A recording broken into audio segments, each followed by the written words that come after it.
আসসালামু আলাইকুম বন্ধুরা, জামিরুন কিচেনে তোমাদের সবাইকে স্বাগতম। এখন তো আমরা সিজন, তাই আজ আমি ডালের বড়া তুলে চিংড়ি মাছ ও আমরা টক তৈরি করে দেখাবো। যেটা বাড়িতে রান্না করে খাই সেটা তোমাদেরকে দেখাই। একটা জাম নিয়েছি, তাতে জল দিয়েছি, খেসারি ডাল ভিজিয়ে দেব। 3 ঘন্টার মতন ভিজিয়ে রেখেছিলাম, এবার বেটে নেব।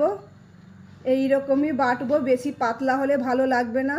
সরষা বেটে নেব। আমরা পেঁয়াজ, কাঁচা লঙ্কা, রসুন কুচিয়ে নেব।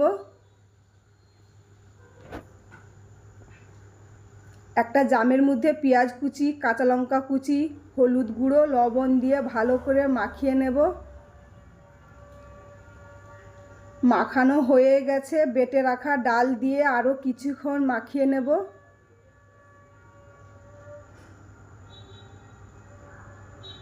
খুব সুন্দরভাবে মাখিয়ে নিয়েছি। আবার গ্যাস জ্বালিয়ে কড়া বসিয়ে তেল দেব। আমি যে ডালের মিশ্রণটা করেছিলাম ওটাকে দিয়ে দেব। এরকম করে আমি সব দিয়ে দিয়েছি। এবার উল্টে পাল্টে করে ভেজে তুলে নেব।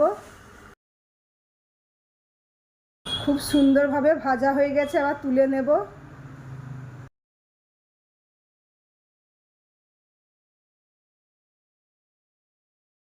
রান্নার জন্য তেল দেব, রসুন কুচি দেব, পেঁয়াজ কুচি দেব, দিয়ে কিছুক্ষণ কষে নেব। তারপরে চিংড়ি মাছ দিয়ে আরও কিছুক্ষণ কষে নেব। কেটে রাখা আমরা দেব, দিয়ে এটাকেও কিছুক্ষণ কষে নেব। তারপরে লবণ দিয়ে ঢেকে দেব। মাঝে ঢাকনা খুলে কিছুক্ষণ কষে হলুদ গুঁড়ো দেব।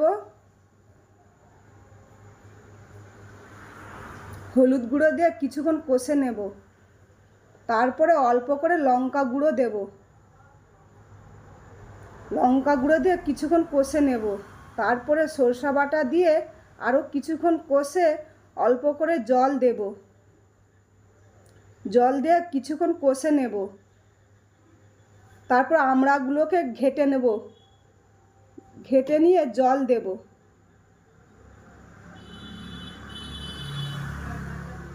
টকের জন্য আর একটু জল লাগবে।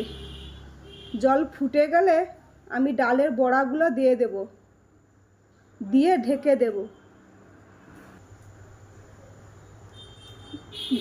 যেটা আমি খাই সেটা তোমাদেরকে দেখায়। হ্যাঁ, তোমরাও বাড়িতে আমরা চিংড়ি মাছের টক রান্না করে খাবেন, খুব ভালো লাগবে।